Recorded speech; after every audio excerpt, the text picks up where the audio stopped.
What's up, guys? What's going on? New weekend, new classes to play. So today I've been playing the Necromancer, and I pretty much settled on Blood Surge was one of my favorite abilities that they have right now. So I kind of set out looking for legendaries that'll synergize well with that. Along the way, I found that Blood Mist and Corpse Explosion have a really cool synergy, so I settled on these three kind of being my core of the build. Thankfully, there's a lot of legendaries that kind of make this build nuts. I'll give you guys the rundown of what I'm running right now and how I want this to work, and hopefully everybody has a blast with it like I am. So the core of the build uses Blood Surge and the legendary passive that makes the Nova under you hit twice. This kind of shores up our weak single target and lets us get away with running just a bunch of AoE stuff. So I'll start with the point allocation. Since we're limited in this beta, kind of have points everywhere just to squeeze everything in. And as we get higher levels, we'll add more passive points and hopefully this stays viable. So first, for the Book of the Dead, I'm using all three summons since we have the ability slots for them.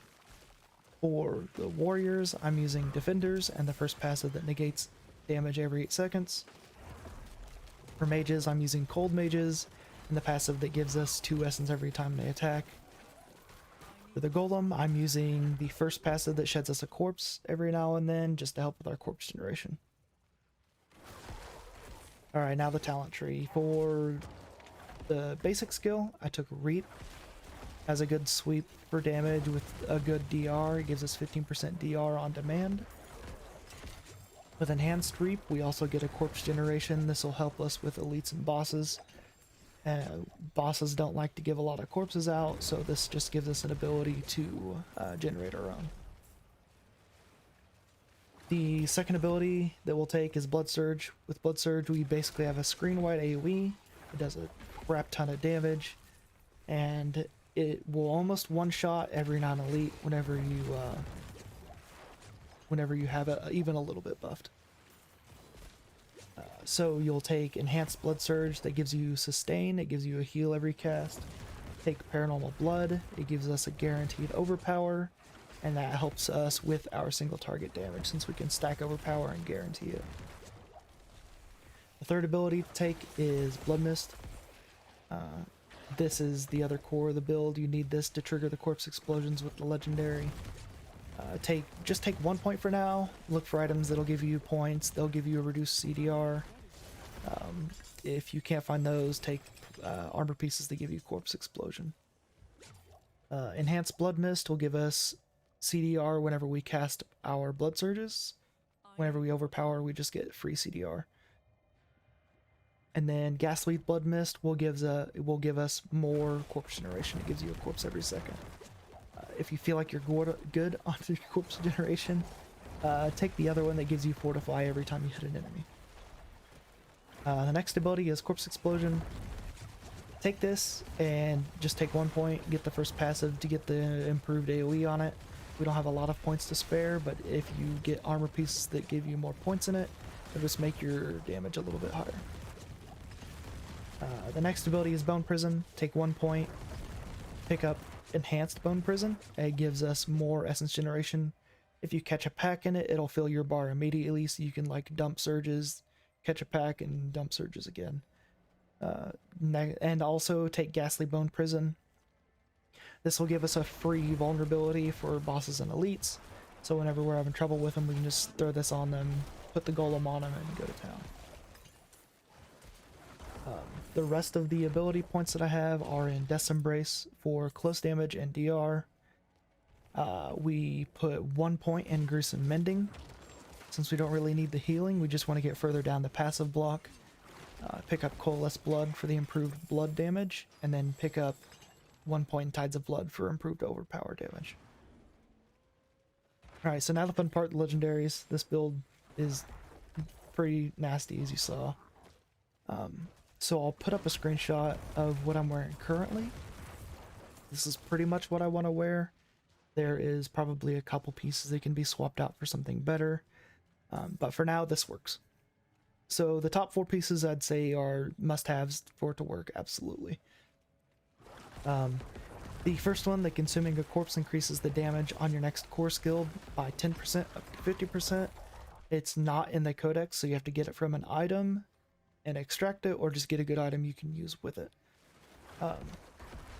But this will basically almost always be 50% because of our blood mist triggering explosions.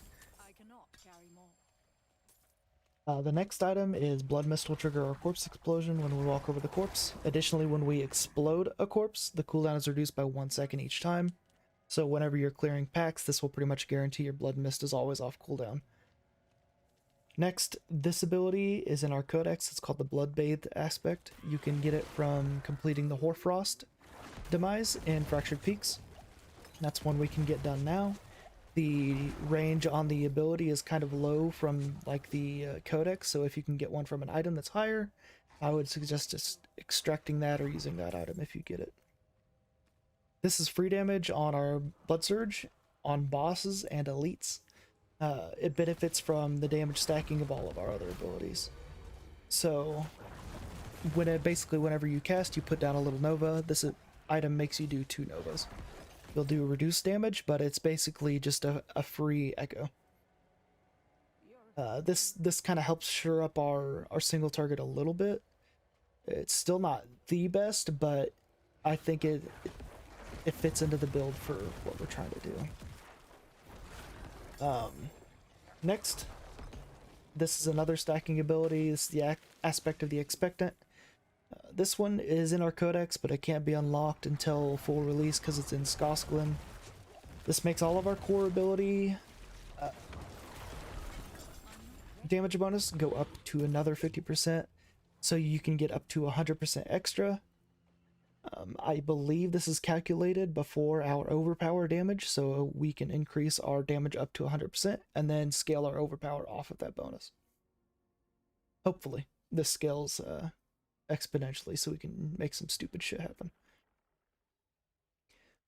Alright, so the other abilities, most of these are not completely necessary. I'd say that the one that absolutely is the Blood Mist leaves a trail that lasts for 4 seconds and deals 88 shadow damage per second, because we get free damage as well as it removes our speed reduction, that 20% speed reduction. We get that off with this legendary.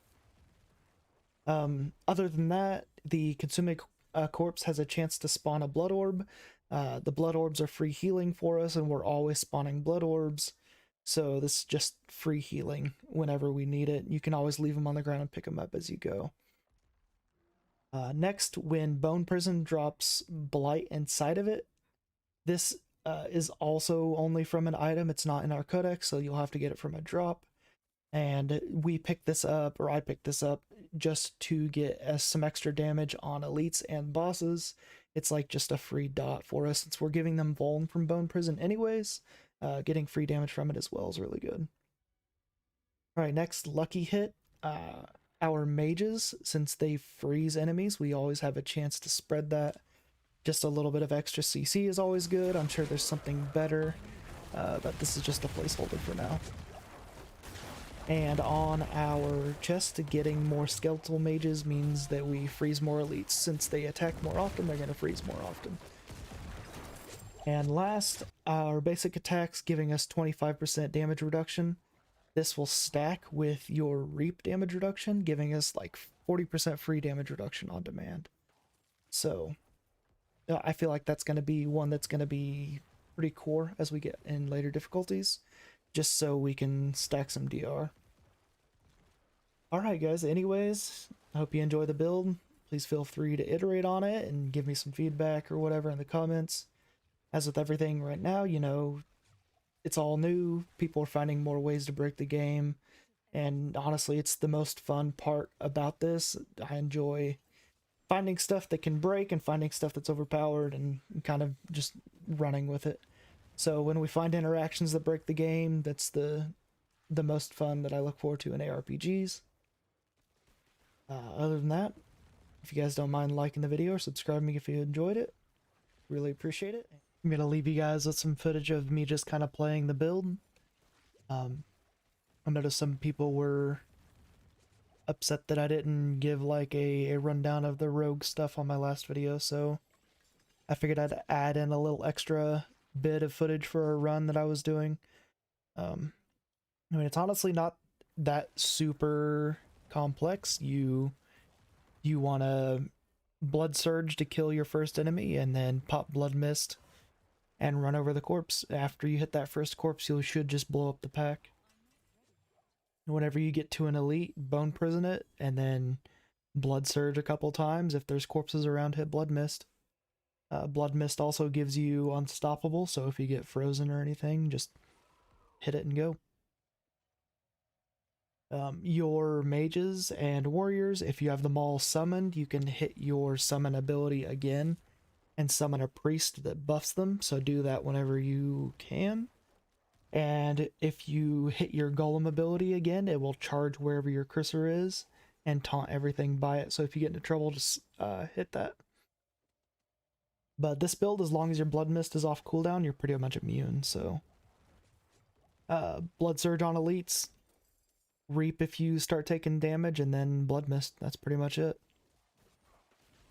But anyways, guys, again, thanks for checking it out, thanks for sticking around, and I'll catch you on the next one.